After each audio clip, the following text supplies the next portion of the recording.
Hey, it's Trevor McLaughlin here, and I'm an application engineer and PC-DMIS specialist at Elliott, Matsuura, Canada.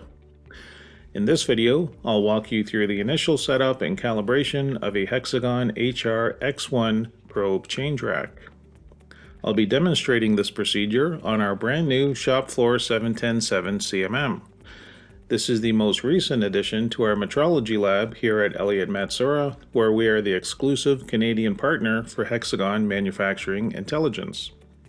As you can see, my change rack has 3 ports, with a 5x20mm master probe parked in port 1 and a 3x20 probe module attached to my probe body. Both are calibrated, so we're ready to begin. The first thing we need to do is define our probe change rack in PC-DMIS. With the measurement routine open, go to Operation, Calibrate Edit, Probe Changer. In the window that opens, use the drop-down menu shown here to select your type from the list. The one I'm working with today is the HR-X1. After establishing the rack type, enter the docking speed here. This is the speed at which the probe body will drop off and pick up the probe modules from the rack. I have my docking speed set to 20 millimeters per second. I find this speed works well for this particular rack. Note that you can add more than one probe rack and set up each one individually. If you have 2 change racks, simply enter the number of racks here and select the appropriate type for each. We'll carry on working with a single rack since that's the only one I have. Next, go to the Ports tab and enter the number of ports you're using. Note that certain types of racks have a fixed number of ports, but some, like the one I'm working with, allow us to add or remove ports. My rack has 3 ports, so I'll make sure that number is indicated here.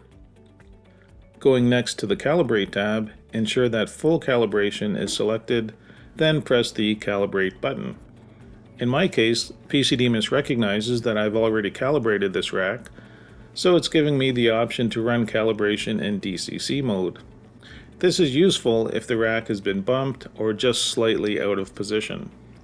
Let's choose Yes here to simulate a first-time setup or a setup to a new location on the CMM table. The first prompt asks for the currently loaded probe. Note that we can locate the probe rack with any calibrated probe. I'll go ahead and proceed with my 3x20mm probe. The next prompt instructs us to open all the lids of the ports and remove any probes in the slots. When this is done, press OK to move to the next step. We are then asked to probe a point on the front surface of the left side of port 3. Press OK to this message, then use the jog box to probe a point at that location. Press the Done button on your jog box after taking the hit. We'll repeat the same manual probing step for the front faces of port 2 and port 1. We are then asked to take a single point on the top side of the left side of port 1, near the front. This will be the last manual point taken, and when we finish this measurement, the CMM will launch a pre-written automatic routine to precisely locate the rack.